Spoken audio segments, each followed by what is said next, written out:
Out to you. Thank you very much. Thank you.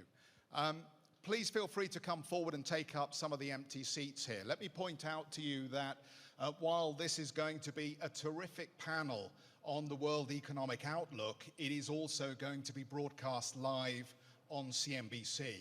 So you will be in vision as part of the audience during the broadcast, and this program will go out internationally. So be aware that depending on where you're sitting or standing, and whether you stand up and attempt to walk out at some point during the middle of the show, during the middle of the panel, you will actually be seen on television, possibly in the country that you come from, by someone who knows you. So just be aware of that fact. I just wanted to tell you that before we start the panel properly. We have a terrific lineup here. I know everybody is very interested in what's going to unfold over the next 6 months or so. We've had a very rocky first few months of the year, as you all know, as far as the capital markets are concerned. We know interest rates are going up, we know inflation is a problem, and we know that that is generating its own second round effects in the global economy. So we're going to try and address some of these issues, and hopefully, and I'm sure we will all leave this room smarter than we were when we came in. But I know this room is already incredibly smart, given that we're at a World Economic Forum event. So I'm going to sit down, and then I'm going to do a formal introduction, and then we'll get the questions to our panelists started. If I can hand this back.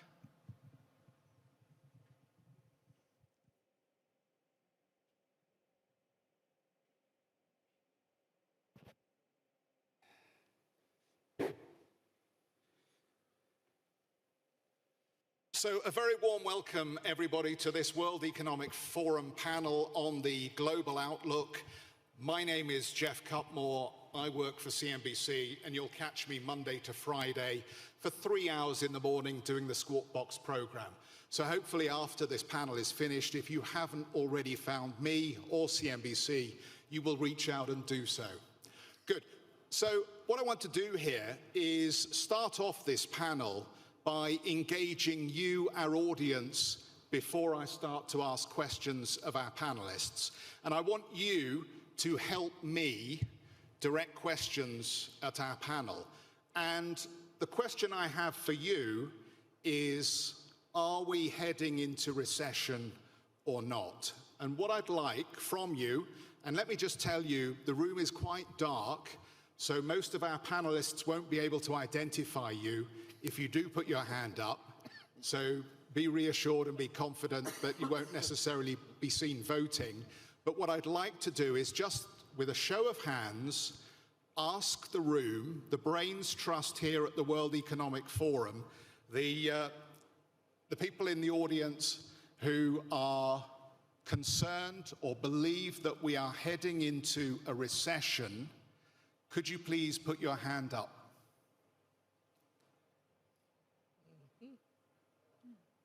Okay, just very roughly, that feels like around half of the room to me.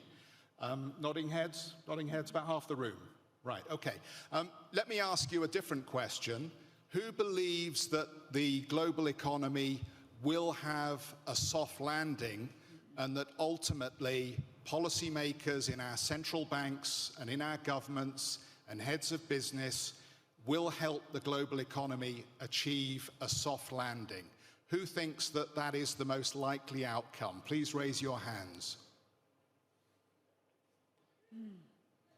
Okay, well, this is not scientific in any sense of the word, but on a simple count of hands in the room, I would say that around half of you feel that a recession is very likely, and a small number of you are confident that a soft landing can be achieved. So I think that gives us a very good sense of the mood in the room, and that of course helps me shape my questions to our panel.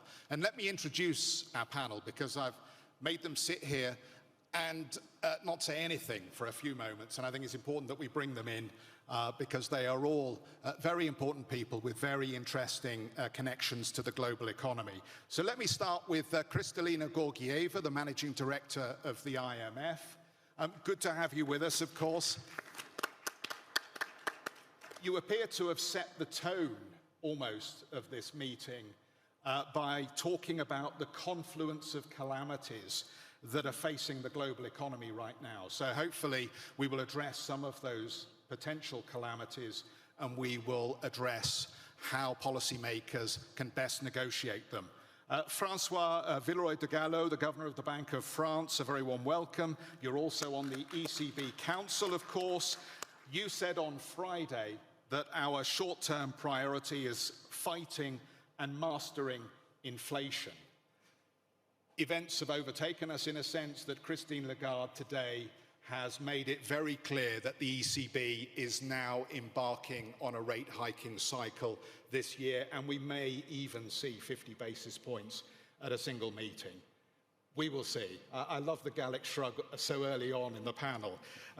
Jane Fraser is the CEO of Citi, who forecast a brutal winter for markets, not at the beginning of the year, not a month ago, back in October of 2021. So your crystal ball was working very well, I have to say. You also expressed caution about the Chinese economy coming off the boil. So that, again, was another very prescient call, and I'm now thinking about relocating my pension fund, given that she seems to be so accurate on what is likely to unfold in markets. And David Rubenstein, co-founder and co-chair of Carlyle Group. Great to have you on the panel. You told CNBC back on the 5th of May, inflation has been a problem, but it should not cause a recession. And I think we can update that view because you were on CNBC earlier today, and I think you reiterated pretty much the same point, that you feel we can escape recession, as did President Biden when he was asked the same question. So you're in a esteemed company in Tokyo within the last 24 hours or so. So let me get on to some questions. The OECD has just trimmed first quarter GDP quarter on quarter to 0 or negative for most of the G7 economies. So given the mood in the room here, Managing Director, are we actually already in a recession in some G7 economies? And how concerned should we be about that? You scared the audience effectively, but I can tell you, you have not scared your panel. So my answer is going to be not at this point. It doesn't mean it is out of question. We have downgraded our projections for growth for this year in April for 143 countries. This is 86% of global GDP. And since then, in a short period of time, a little bit like the weather here in Davos, the horizon has darkened. Why has it darkened? Well, when we did our projections, the war was already ongoing. Now we see the consequences going far and fast. In addition to that, tightening of financial conditions, dollar appreciation, and China slowing down. Jane's prediction, unfortunately, has materialized. So we are looking down this 2022. It is going to be a tough year. We have commodity price shock in many countries, and the particular shock I want to bring your attention to is food price shock. Over the last week, because of that sense that maybe the economy is getting into tougher waters, oil price went down. But food price continues to go up, up, up, up. Why? We can shrink the use of petrol when growth slows down, but we have to eat every day. And the anxiety around access to food at a reasonable price globally is hitting the roof. And I don't want to be too negative at the start, but The climate crisis has gone nowhere. The digital money has hit a little rough spot. We expected that, and it happened. Nonetheless, think of numbers. 3.6 is our prediction. That is a long way from 3.6 to global recession. What we may see is recession in some countries that are weak to begin with. They haven't recovered from the COVID-induced crisis. They are highly dependent on imports from Russia of energy or imports of food, and they have somewhat weaker environment already. But we have not seen that yet. So you've laid out, I think, very clearly for us some of the ongoing challenges. David, why do you feel more confident that recession can be escaped, and is that only for the United States? Well, when I worked in the White House under President Carter, the inflation advisor, Fred Kahn, said that he thought we were heading into a recession right before the 1980 presidential election. And President Carter called him into the Oval Office and said, look, I'm running for re-election. Don't use the R word. It scares people. So Fred Kahn said, what am I supposed to do? I'm an honest man. So he said, just don't use the R word. Subsequently, Fred Kahn said he thought we were heading into a banana. And he used the word banana because he realized reporters wouldn't put a headline that said, Fred Kahn thinks we're heading into a banana. So I'm very reluctant to use the word recession. But let me just say that we're not in a banana yet, but I think the signs are not as favorable as I would like, only because the war in Russia and Ukraine is not likely to end soon. If the war ended tomorrow, I think the economy would bounce back. But since it's not likely to end tomorrow, I suspect that will be the precipitating factor, given all the food chain and energy problems that come about because of it. So I think, I don't want to say we're in a banana, but I would say a banana may not be that far away from where we are today, unless the war ends very quickly. It's such an important question. I think we should let every panelist have a go at this. Jane, how do you feel about the outlook from here? Yeah, I think, David, to your point about the R word, there are 3 R words right now. It's Russia, it's recession, and it's rates. And it depends where in the world, which one is more prevalent. So in the States, it's much more about rates because there's more resiliency in the economy, in the labor market, in the consumer. The consumer is sitting there on $3.4 trillion of deposits. Coming into COVID, they were sitting on $1 trillion. So there's some buffer there. To be seen if it's used wisely or not, the jury will be out on that. I think much more concerning for Europe, that is right in the middle of the storms from supply chains, from energy crisis, and obviously just the proximity to some of the atrocities that are occurring in Ukraine. When you go elsewhere in the world, I'm just back from being in Asia and in the Middle East, and it was wonderful to see those countries again in person. They're different than they were coming out of going into COVID. When they come out of COVID, they are stronger. They're coming out of the lockdowns. There's some more sense of optimism there. And I think even China is seeing this as an event that's occurring rather than a long-term trend. They'll no doubt have some packages that they'll come to stimulate the economy. Food, to the managing director's point, is, I think, the big worry here, because that could be the wild card. When people are hungry around the world, and there's going to be 1.5 billion hungry people without necessarily either the means nor the access to food, particularly in Africa, but not only, that is a problem. We'll come back to the policy response and how we can address that, because clearly there is going to be a difference in how people experience a dramatic economic slowdown. I just wanted to be very clear, though, because you mentioned Europe in your answer. Are you pretty much convinced, then, that Europe will experience a recession? Yes. No. Let's take this to the Bank of France governor. Wrong, and I hope I'm wrong. Can I bring this to you, Governor, because, and let me, if you don't mind, put another little spin on this.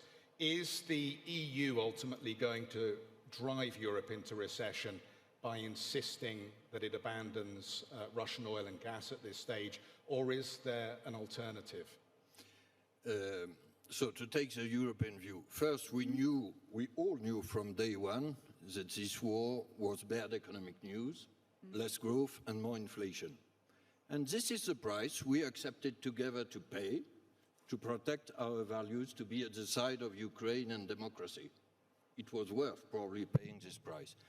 We now know a bit more about the effects in Europe, about activity, and this is why I would disagree with Jane, at least so far.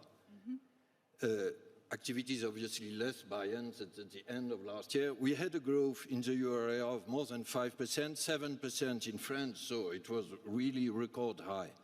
But it's resilient. If you look at German IFO this morning or at Banque de France monthly surveys, and the IMF forecast for the euro area this year was 2.7%. We'll see where we are, but it's still significantly positive.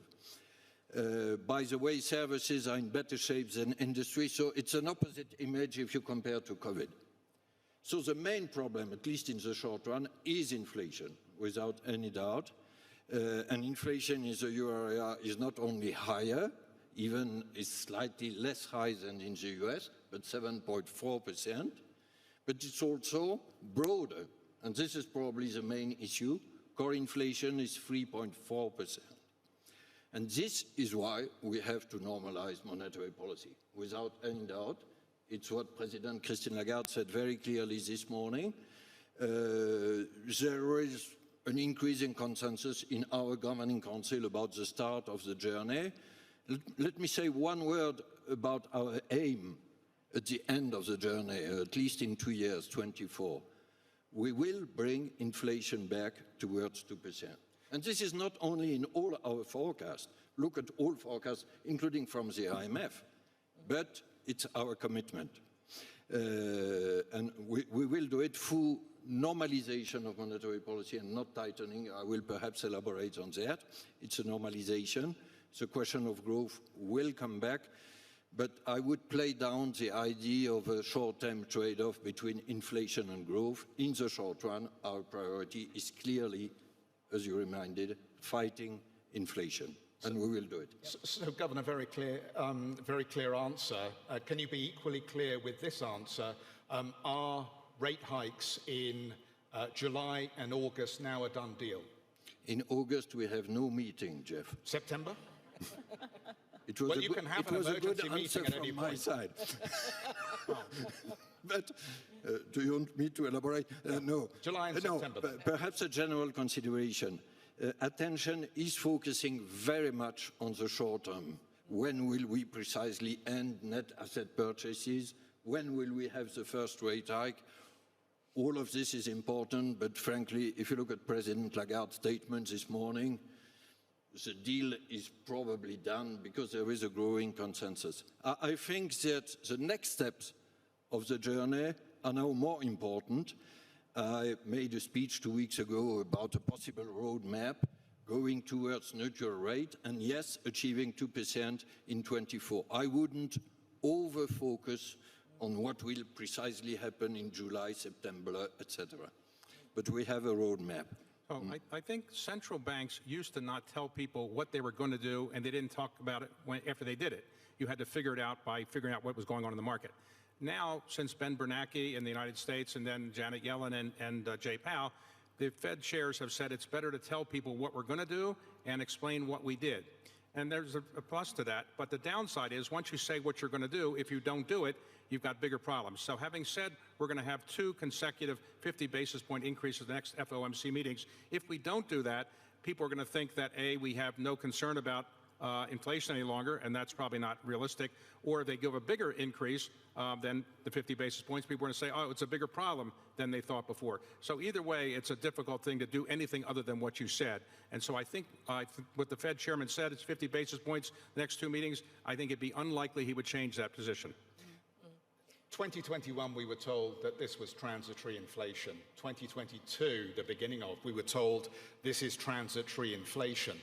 Effectively, the causes of that inflation were misdiagnosed, and now we're told that the right medicine is to dramatically hike interest rates to choke off demand. We were told this is a supply-side problem. How do we know that the right medicine is actually to give the European economy 2 interest rate hikes so far, July and September, and perhaps the 2 that we're talking about in the United States?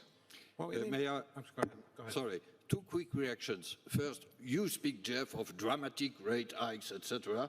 This is not the kind of words which are in Christine Lagarde's statement or in my expressions.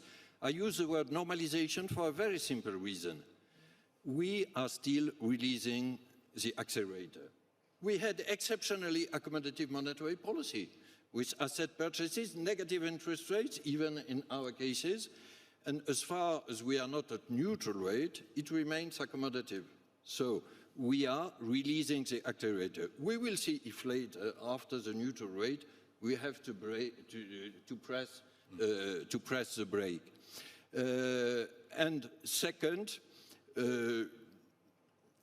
you are again with this idea there 50 basis points hike, etc. Frankly, we are not there. What is important is to see this journey, and it's not a dramatic change in the language. It's a change in the situation. There was a supply side shock last year, you are right. But it's why I mentioned that core inflation is increasing. And if you allow me a technical remark, in our forward guidance in the ECB, we have an important condition on underlying inflation, the third one. I think it's more and more important because if it is about core inflation, then monetary policy is relevant again. With global debt higher than it was in 2008, inevitably markets are going to take this kind of messaging badly. David? On inflation, I just wanted to add, it's probably a mistake for all of us to comment on these things and think about these things, to have thought that you could stimulate the U.S. economy as much as we did because of COVID, and stimulate the European economy as much as they did because of COVID, and to think that there wouldn't be inflation coming about as a result, plus the very loose policies the Federal Reserve and other European central banks had in terms of buying securities and so forth. So that was probably oversight to think that that wasn't going to produce inflation. And then when the war came in Ukraine, that compounded the whole thing. What we've learned before is that when inflation gets into the system, it takes a while to get in, but it takes a lot longer to get it out. And that's what Paul Volcker always used to say. It takes a lot longer to get inflation out of the system than get into the system. It's taken a couple years to get it in. It's going to take a while to get it out. Jane. And I think the reality is that when you're asking any of us, what's the rest of the year going to be like, we don't know. There's uncertainties, I think, that will get clearer around supply chains. So if all goes well, we're starting to see the supply of commodities beginning to outstrip demand because, to the managing director's point, you have an ability to reduce down demand somewhat on the commodity front, excluding food. So I think we're getting quite optimistic that there is a path forward from the chaos we've been seeing, that the supply and demand imbalances on commodities will ease up. That will help. But on all of the geopolitical and the other fronts, we just don't know.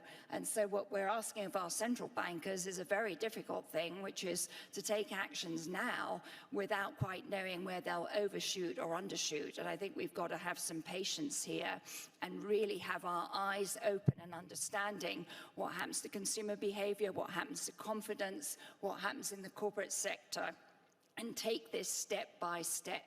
Well, Kristalina, I mean, Managing Director, one of the problems with this story is that we know that in part the supply chain challenges have now become incredibly politicized.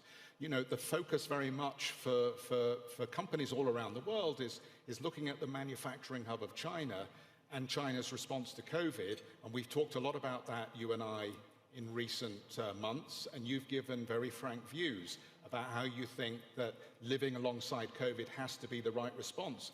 But here today, we now have President Biden ratcheting up the tension again with China over the issue of Taiwan. This will only increasingly politicize the supply chain story and encourage disinvestment of Chinese businesses in America and American businesses from China.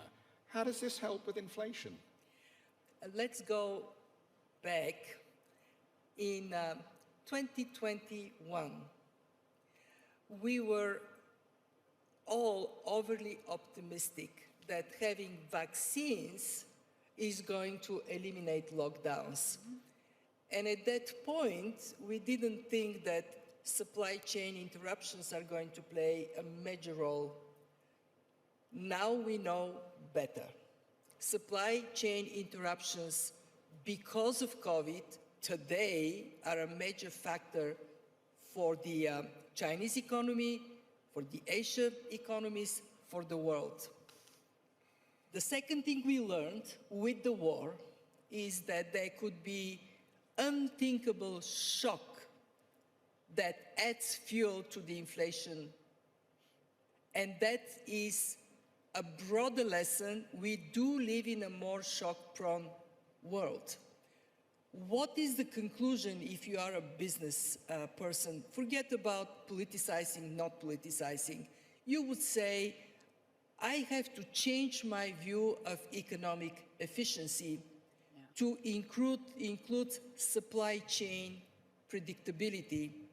Security of supplies clearly cannot anymore be left on the theme of least cost solution.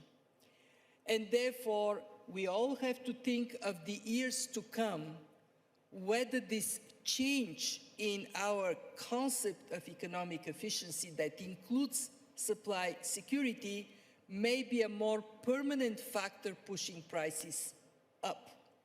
And if it is, then, since you say I'm very frank, I will be very frank, then we all have to think collectively whether we can afford the luxury of fragmenting our economies even further.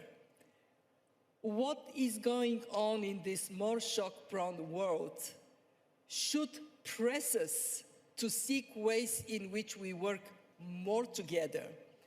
But we draw a lesson, and I'm sure Jane would know this lesson from experience, that if we want our people to support us working together, we have to be less obsessed with globalizing profit and more with localizing benefits for communities and countries. So, to put a positive note here, we did get a tax deal, 137 countries agreeing that there has to be a fair distribution of profits of global companies, some for the country they are generated, some for the countries they come from. And there should be a minimal tax that everybody subscribes to. In other words, more fairness in the way we split benefits. And then think of how, as a world, we ought to be striving for our children, for our grandchildren, to enjoy benefits of higher standard of living. If we fragment the world, we are all going to be poorer. And one point I was raising my hand. Jane talked about the fact that different countries are in very different places. And that makes me go back to recession. Today, there are two countries in deep recession. Ukraine, at least 35, maybe 40% contraction. And Russia, vis-a-vis our October projection, 11.5% contraction. And there are countries that are so severely hit by spillover of events like Sri Lanka or Lebanon or Egypt, where the pain is felt. They're in a more difficult place. But you go to the United States, in the United States, no bananas. Well, David, you want to pick up? Well, 2 points I'd like to add. One, all recessions are not equal. The definition of a recession varies, and some people would say it's just 2 consecutive quarters of negative growth. If you have 2 consecutive quarters of negative growth, it can be a mild recession. And recessions aren't the end of the earth. They typically happen every 7 years or so. So it shouldn't be a great cause for alarm if it's a mild recession. Second point is that why, when all the stimulus was going into the economy, did people not worry about inflation? To some extent, the central bank's mission has changed. When the central banks were set up, their main mission was stable currency, little inflation. In recent years, decades, the mission has been changed a bit. It's worry about unemployment. And the concern about unemployment has gone to make central banks more worried about things like rising interest rates, because that will produce higher unemployment. And that's a bigger concern. That was not a concern 30 or 40 years ago, when they really only worried about currency and currency stability. So that's a big factor. So when interest rates started, when we had the COVID problem, we could have increased interest rates and increased unemployment, but the Federal Reserve recognized that its mission was to kind of keep unemployment low, too. Well, let me come back at you then. What do you make of the capital market reaction that we've had to the actions that the central bank has taken so far? It seems to me that there is, as we near this correction territory for the S&P, there is an argument here that the markets have overreacted. But what's your impression? Remember when Ben Bernanke once said, maybe at some point we'll slow down quantitative easing, there was a so-called taper tantrum. And all of a sudden the market acted like they can't believe he was saying that. This time, the Federal Reserve has been saying very carefully, here's what we're going to do. We're going to tell you in advance, no surprises, no tantrums, please. And the markets overreacted. Why? Because markets are nervous and markets like to overreact. It's like the markets have overreacted to what the Fed is doing. I can't control the markets, but I think they have overreacted a bit. Well, they have also been complacent. Hang on a second. I'll bring you in just a second. I know everybody wants to get in on this, but David, let me just press you for a moment, because markets have overreacted, and we think about the markets as the S&P and the Dow. If you look at the technology stocks, some of them are down over 70, 80%. It looks like 2000s tech crash all over again for some companies in that space. Is this not 2.0? In the crash that occurred in 1999, 2000, 2001, you had internet companies with no revenues, obviously no earnings. They had nothing but a business plan in some cases, and those companies shouldn't have gone public, let alone maybe been getting any capital. Now you've got a company like Netflix, which has 250 million subscribers. It may not have been worth what it was worth in the market a few months ago, but it's certainly worth probably more, in my view, than it's currently traded for. Markets overreact, and when they overreact, that's a chance for good investors to go in and say, there's an overreaction, and buy at the bottom.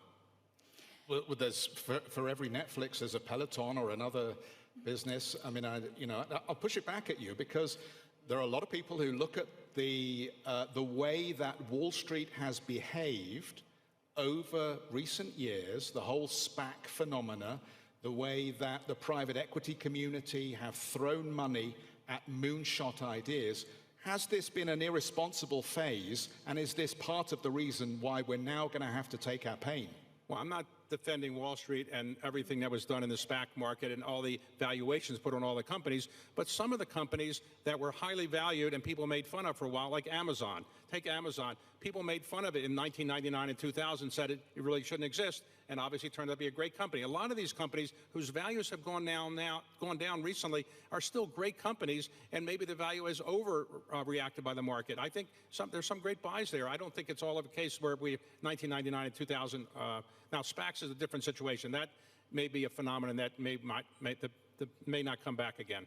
Anyway, sitting on a bank that sees a lot of these flows and activity globally, I think one of our observations in the US is it's actually been remarkably orderly amongst the investors. They have not sprinted to the door the way they have it with the world financial crisis when that crash happened, and where we were in 2020. We have seen a fairly systematic takedown and change in asset allocation. The fixed income markets, when we look at issuance, have been incredibly constructive. We haven't seen problems of companies or governments, indeed, being able to access the markets. And debt issuance has been identical to 2019 as it has been this year. So I think it's important not to confuse order and orderly shifts to the changes that David's talking about with some necessary corrections that occur. And from our perspective, frankly, what Chairman Powell is wanting to have happen, which is an adjustment in the behavior, and in the States, it's not only that the inflation, but it's adjustment in risk assets. We're seeing that occurring in the equity market, the credit market. There isn't so much strain yet. We've seen some in commodities. We've seen a bit in high yield, but this hasn't been the catastrophe it could have been. Governor. First, I want to reassure David about central bank's mission. In our case, ECB, at least, it remains very simple. We have a single primary mandate, price stability, full stop. So our In the life United is simple. States, in the United States, it's changed. I said it at least Yeah. from the ECB standpoint. But can I come back to what Kristalina said about the supply side? Because I think it's extremely important. To put it in a nutshell, there are two significant changes this year. First, inflation is back, and this is why we will normalize monetary policy and we will deliver. And second, we are not allowed to forget about growth, but the policies are not the same. If you look at the last 10 years, it was mainly on the demand side, especially during COVID, thanks to accommodative monetary policy, and yes, fiscal policy. These two support policies will have less space for obvious reasons. And now, growth is linked with supply side policies, be it trade, and yes, rules, and avoid fragmentation is possible, education, investment, climate change, etc. And we shouldn't forget this part of the agenda. Inflation is priority number one short term, supply side is a priority for the middle term. Can I introduce a last reflection on that, Jeff? Growth remains a positive word, probably for most of us in this audience. But if we look at to our fellow citizens, unfortunately, it's not the case. If I would oversimplify, for our older fellow citizens, growth is over, and for our younger citizens, growth is dangerous, because it's a threat to climate, etc. So we must win this battle and show, and this was our discussion in the G7 last week with Kristalina and others, we must show that growth is still possible thanks to modern supply side policies, and that it is a condition to have fairness and climate transition. Well, but this is a battle which is absolutely key. We haven't mentioned globalization, and globalization has been a deflationary situation. It really helped keep inflation down. Now, because people are challenging globalization and because supply chains are being brought back into various countries, it's probably inflationary, and that's one of the reasons we have more inflation now, because people are worried about globalization for other strategic reasons. Yeah, we'll come back to this globalization story because I've got another angle around the financial aspect to this. But Governor, I just wanted to come back to you because I have a quote. You responded to a view expressed, I think, about the way that COVID money was handed out and the approach that President Macron's government took. Many people see debt as limitless and cost-free. You said such a seductive double illusion is our greatest danger today. And yet we hear governments now talking about a fiscal response to the unequal pain that is being felt by inflation. We've just had overnight from the States, I think, a $40 billion spending plan put forward. The Commission is now talking about suspending the fiscal rules until 2023. The Commission is talking about raising money in the debt markets for the green transition, the energy transition. Who knows where that money is going to end up? They raised money in the debt markets to address some of the pandemic impact.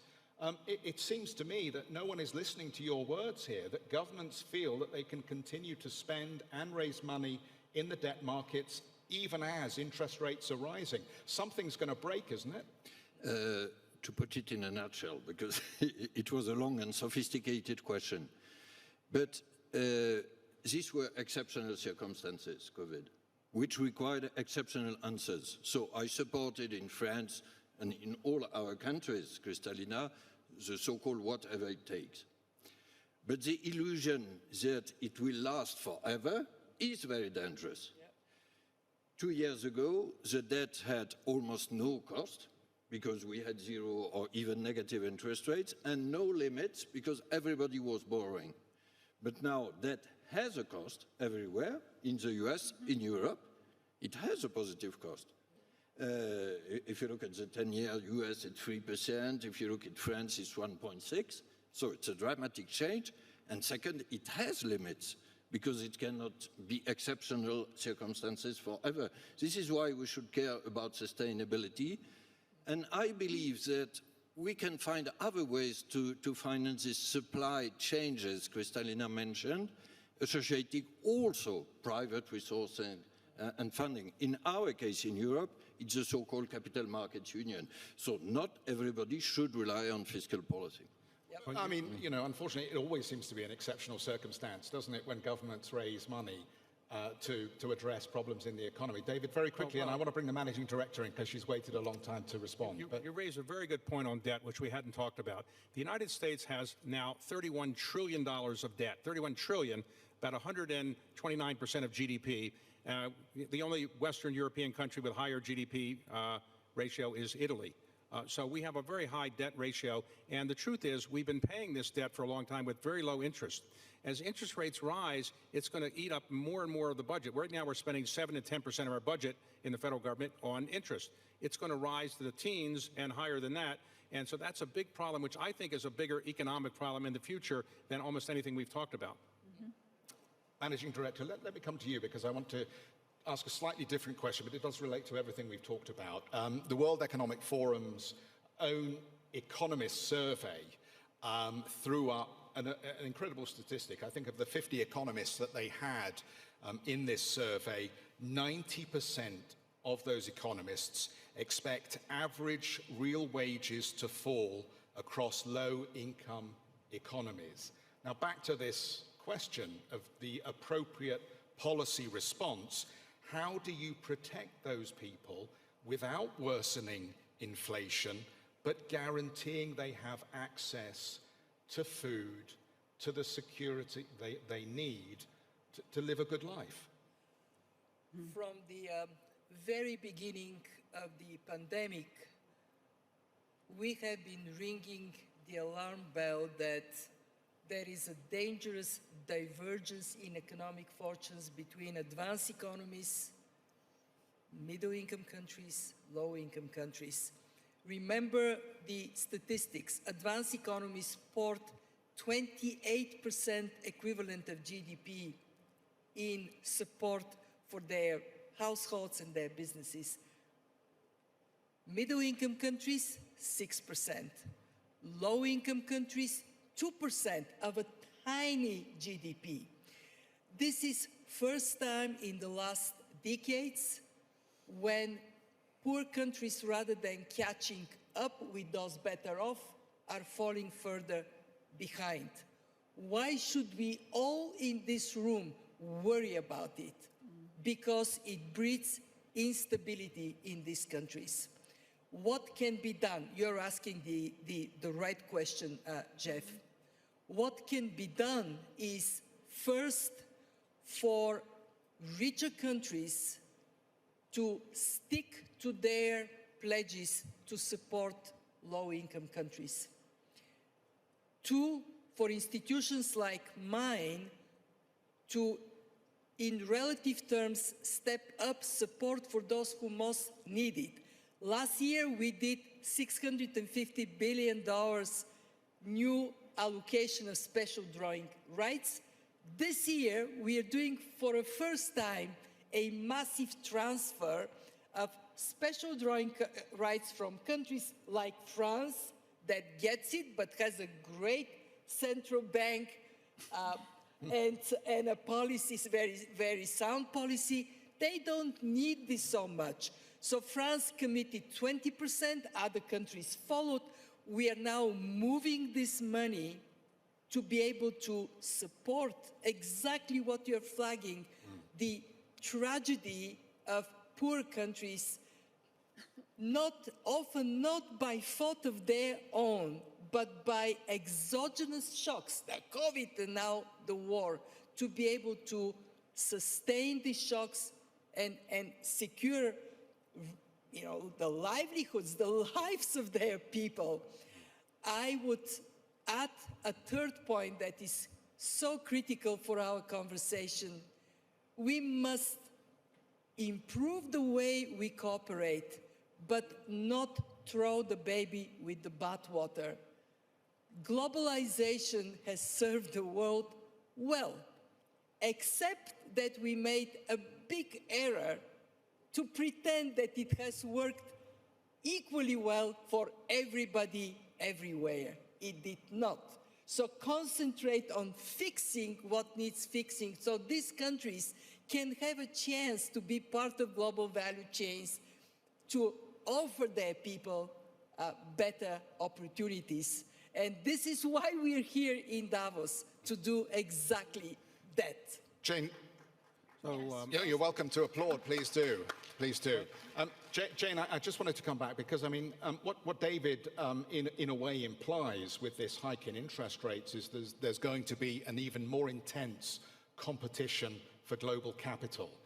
But I think we're now beginning to see the start of real deglobalization of the financial economy because the sanctions against Russia have just told anybody that has dollar reserves they can be seized at any time, and your access to the SWIFT system for payment settlement can be closed off at any time. We've had a salutary lesson on how easy it is to cancel countries in monetary terms.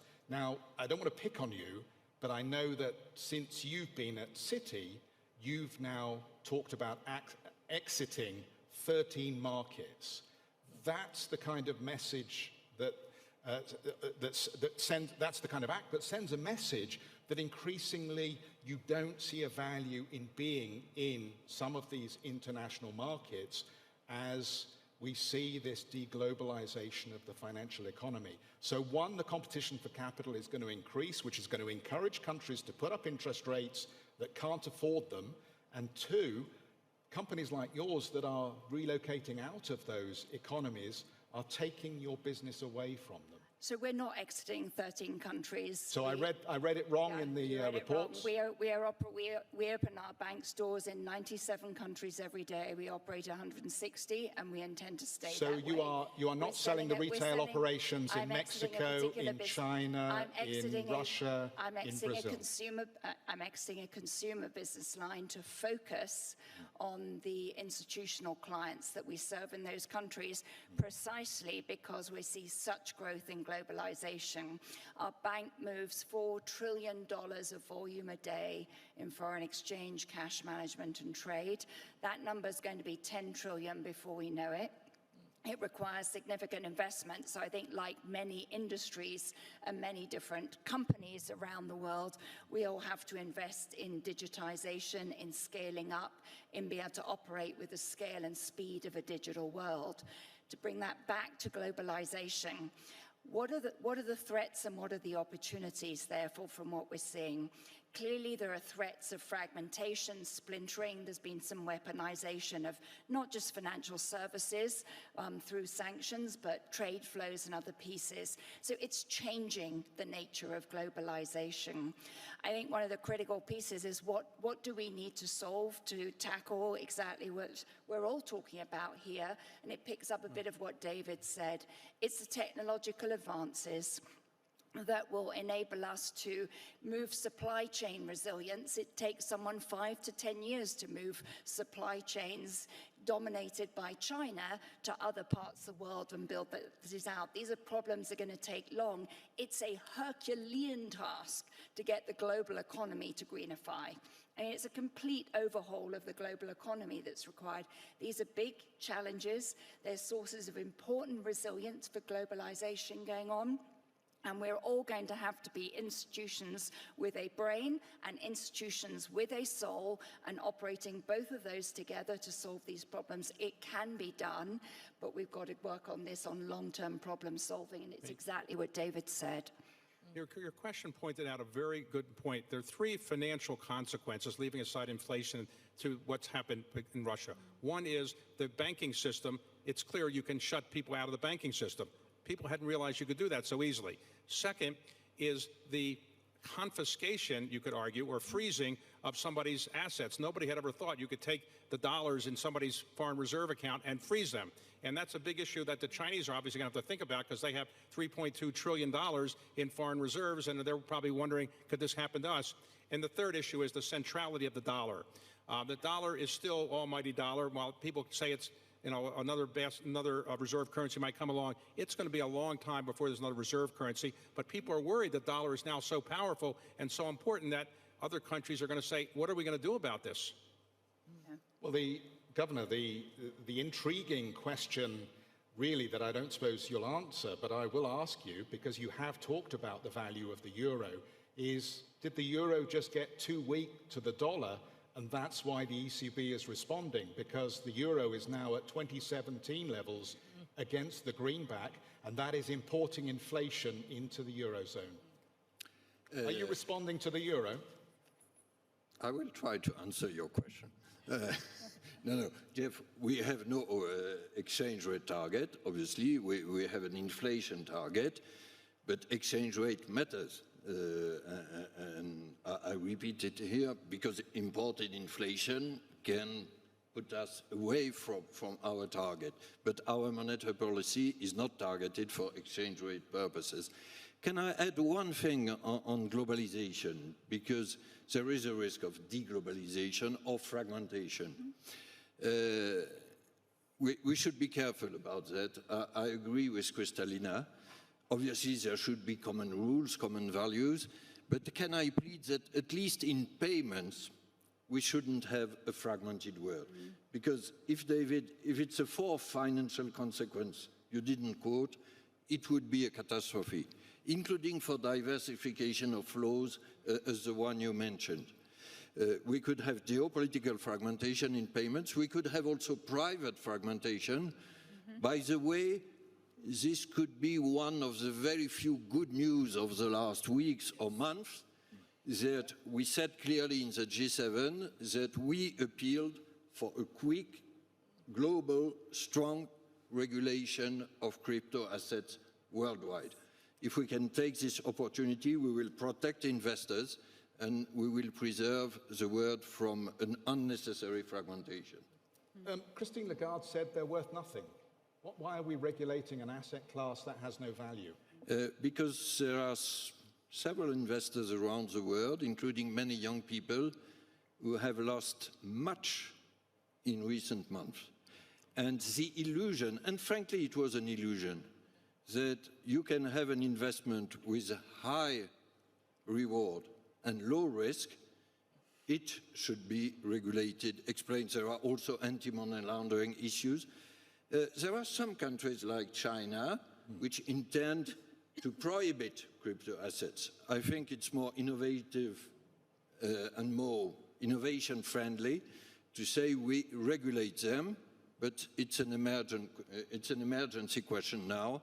And again, we said it last week in the G7. I strongly hope we will have this regulation in Europe this year. We can have it in the US and elsewhere. We will have done our job. Managing Director, I want to come to you on this, but David, very quickly, On crypto, to you here. 19,000 right. cryptocurrencies. Probably Are less any now. of them worth anything? Well, crypto, the younger generation says the older generation has devalued the dollar or the value of the currency, so maybe something else isn't so bad. Secondly, if they put a smaller percentage of their net worth in, it's not likely to bankrupt them. But the most important thing that's coming out of this, I think, is this. Whether crypto is worth X or Y or Z, to a lot of people it doesn't make a difference. The government can't get it and figure out what you have. So a lot of wealthy people who want to hide their assets after the Russian situation will say, all right, I'll put 5% or 10% in some basket of cryptocurrencies. The government won't know what I have. They can't get it, and I can always get access to it. So I think people are not going to be dismissing these cryptocurrencies because it can be hidden from the government, and that's what people want to do in some cases. Since you brought that up, and the Managing Director mentioned the agreement on a global tax deal, if the Republicans win in the midterms, is that tax deal dead? Well, whether they win or they don't, I think the tax deal isn't going to happen. Global tax deals always sound great, but getting them implemented is very, very difficult because somebody always kind of breaks the system. So I'm not sure, even if the Democrats were to win the House, all of a sudden the global tax system that we've talked about will come into being. I think it has some good sense, but getting a global tax system is one of the hardest things to do in the world. And getting all these countries to agree on a certain minimum rate, I think it's going to be very difficult to do. Managing Director, you can come in on any of these topics. On this one, of course, it is very difficult. This is why for a whole decade, we would be in meetings, Francois and me, and there would be discussion about a tax deal, and I frankly would switch off because I know nothing is going to come out of it. But now there is a renewed sense that there has to be more fairness and that taxation matters. And if we are not able to fix it, then we would be all poorer because we would be more fragmented. And that gives a bit of a chance for a tax deal. Maybe it would be somewhat modified. Maybe you're right, David, and nothing is going to happen. But in my lifetime, this is the best moment we have had. And it is on the basis of wanting to have a world economy that works better for majority of countries and people, not just for the few. I agree with, look, it's a good thing. I applaud people that worked on it, but my experience is that what motivates humans and all beings, species, is one, staying alive, eating, shelter, reproduction, and tax avoidance. And tax avoidance is one of the great motivators of human life, and I just worry that it won't be able to be implemented so well. Look, we can talk about that all night long. We have 3 minutes. Adam Smith, going back to the father of the market economy, what did he say? What do we need for a country from a mess to turn into a prosperous country? We need peace, low taxes, and rule of law. So I'm all for low taxes, but I'm against income from poor countries being sucked into rich countries, leaving the problem you asked me about unaddressed.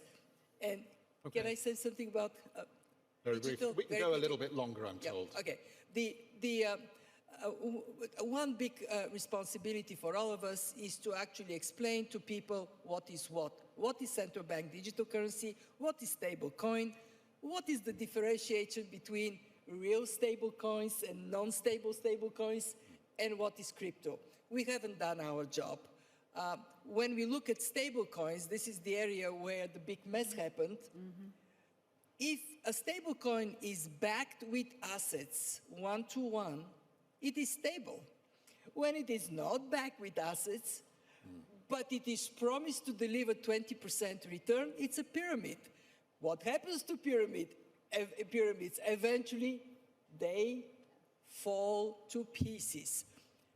And that is where regulation, Christine is talking about this segment, but regulating the stable coins, ensuring interoperability of CBDCs, and recognizing that Bitcoin may be called coin, but it's not money. All of this we need to work on. Governor, very quickly, see if I can get along the line very quickly. No, very briefly on that. First, I agree 150% with Kristalina. By the way, you have an excellent panel at 6 on CBDC, so don't miss it. And no, I only wanted to bring good news, hopefully, on this tax agreement. We could have good news on the European side, and believe me, having unanimity of EU 27 is not that obvious, but we could have good news till June, and then the good news might cross the Atlantic. And I think there is a sense of common responsibility. What is at stake with this crypto regulation, with taxation? It's not bureaucracy, it's not red tape. It's giving our fellow citizens the feeling that globalization can be fair. And if we miss these two opportunities, there are examples, but very good example. If we miss these two opportunities, we will have missed something much more dramatic. Because here in Davos, or in this room, we are in favor of globalization, but we must show that it can be fair, green, and bring more social justice. So let us take the opportunity. It's a burning political question. Jane, you wanted to come in. Yeah, so if you look at what's happening in the world, we're unbundling from what was the old institutions of the world financial order, and we're now rebundling around new digital architectures that are largely born digital. So there's a disconnect between the two. And I think to the point we're talking on crypto, or we're talking on all the different dimensions in the world, the imperative is that we bring with that the safeguards, the independence of institutions, and some of the software to make sure that that new system around these digital architectures does fulfill the promise and the opportunity they can afford for inclusion, for tackling the countries that are having challenges here.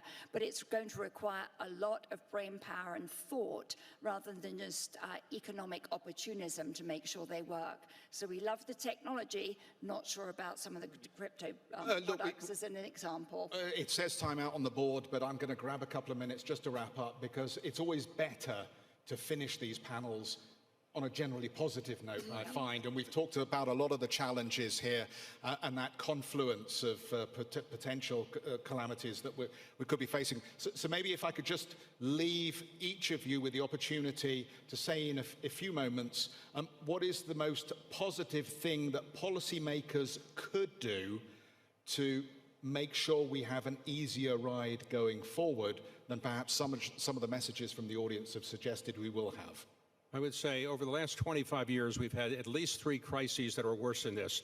The bubble burst of the early part of this century, the COVID problem, and the Great Recession. They were all far worse than where we're faced right now. And I think the people responsible for the government and the economies recognize the challenge we have. People are on top of it. And I don't think it's going to be the crisis that we've experienced in the last 25 years in any of those 3 instances. It'll be a mild banana if there's a banana. Jane. Build long-term resilience and thinking in the longer term. Let's get the government policies for climate change in the framework we need in place for the longer term, the same for healthcare for the next pandemic, and the same for the economic resilience that we need and the social resilience. We need some more long-term policies, long-term planning here. Governor. My positive message would be that democracies are not that bad. And we had, no, but we had an impressive proof. We reacted together, stronger, quicker, and more united than expected to the war. And look at what happened to 2 non-democracies. They didn't, we have painful debates, divisions, but they didn't avoid very heavy mistakes, probably China for its COVID strategy and Russia for its Ukraine invasion. It's a good lesson. Managing Director. The overlaying crisis upon a crisis, they have taught us a very important lesson. Think of the unthinkable. Yeah. Pandemic, stopping the economy, unthinkable. War in Europe, until it happened, unthinkable. How many more unthinkables are going to come? And the positive is that now that we know, then this concept of resilience, resilient people, educated, healthy, with social protection under their feet, resilient planet, one that we care about to pass to the next generation in good shape, and resilient economy that is more than just the banking sector, labor conditions, how we work, all this matters. And I honestly think very positively about us becoming more mature and therefore more able to deal. Only one problem for me, David, I would never think of banana the same way as I did before. Oh, okay, well, on that very positive note, let me wrap up the panel. Our panelists have been terrific. You as an audience have been terrific. Please thank them for their contributions here. And thank you everybody that's watching at home or in your office. I hope you've enjoyed this event from the World Economic Forum in Davos. Thank you, Jeff.